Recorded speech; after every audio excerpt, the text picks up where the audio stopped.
Hey everybody, welcome to Coaching Kids Soccer. Today I'm going to do a quick presentation on possession. What is possession? You hear coaches say this all the time and talk about possessing the ball. Possessing the ball is basically keeping it through passing and dribbling and a good first touch. Um, it's getting your team to be able to make decisions after they take a first touch, whether to dribble or pass, and how to create space for themselves. So the first thing we're going to talk about, and we're going to do it in a 4v4 game format, just because these are younger players.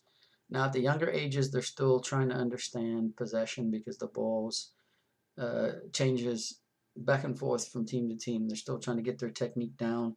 They're still trying to understand how to create space, how to take a good first touch. And so this is a great teaching moment for them. So let's start like this. Let's talk about passing the ball. Passing accuracy is really, really important. In this situation right now, if I put the pass right here, this defender has a chance to step and win it. If I put the pass behind this player, let's say so she's now facing that way, this player can run in and close the space down, and we got a problem. We're stuck in this area and we have to dribble out or try and find a pass. Big headache. So accuracy of pass is the plant foot being in the right place, the ankle locked, the toe up, the heel down, and playing through the middle of the ball so it doesn't pop up in the air and rolls nicely into the path of the player now going to take their first touch.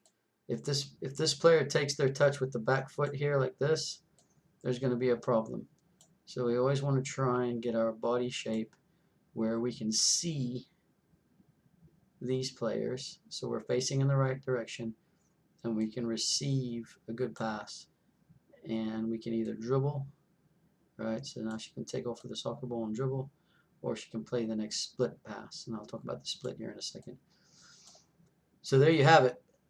The pass is very, very important.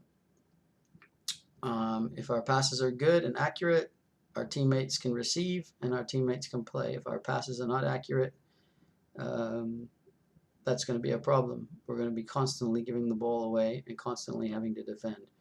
And you're going to see that at the younger ages, right? Especially 4v4, especially young kids, 6, 7, 8, 9, 10-year-olds are still learning how to play. So work on their first touch, work on their passing, work on their dribbling. Those are the most important things you can do. So the next thing I want to talk about is communication, right? So if this player receives the ball, the goalkeeper could say time or man coming. This player right here can say, I'm here, I'm open, you've got pressure coming. This player could drop in and say we could switch it out here, right? She could talk. So if everybody's doing their thing and talking, this player could run here and say there's a split, I play the ball in here, and they're talking.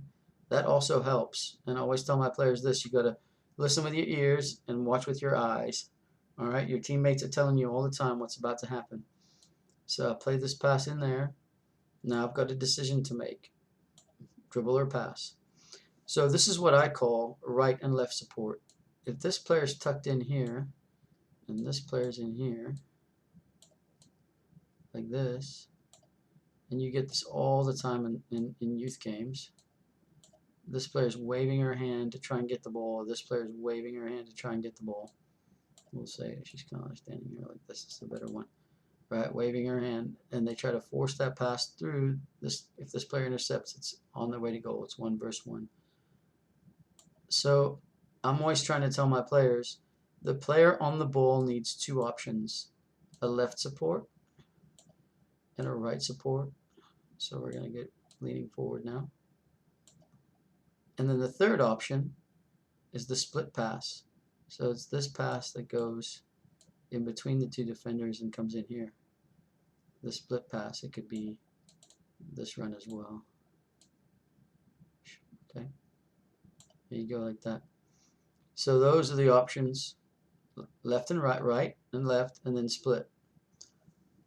This is how I explain it to my kids. I said the person on the ball needs a right supporter and a left supporter, and then a split. You can make a joke out of it. You can make funny little names. You could give it a different name. You know, I don't know. Think about it. Whatever you decide as a coach. So we have that. Now, if I receive on my right support here, we're going to go with this. The split run would come here. See that? I play that pass here. Now it's just turning. You go in 1v1. So now we'd be going to goal. Right? Or if this player decided to dribble and go 1v1 and beat her, now it's 2 versus 1. So we're looking at something like this. We're going to take her off for a second. Now we're looking at like a 2 versus 1 situation. Slide the pass through, keep going, and we're in. And that's the purpose of possession, is to get into these situations where we're in on the goalkeeper and we can hit it and try and score. So there you have it in a nutshell. I'm not going to go too much more in depth. This can also be used in 3v3 games, 5v5. If you really wanted to, you could add another player to the field here. I'll show you. So let's say we're going to do 5v5. We'll make this a little more realistic here. So now we've got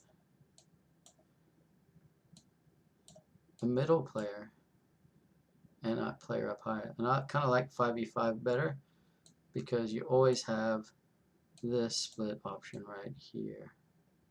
That's really good. So she can turn find her or combine or go 1v1. That's how it works.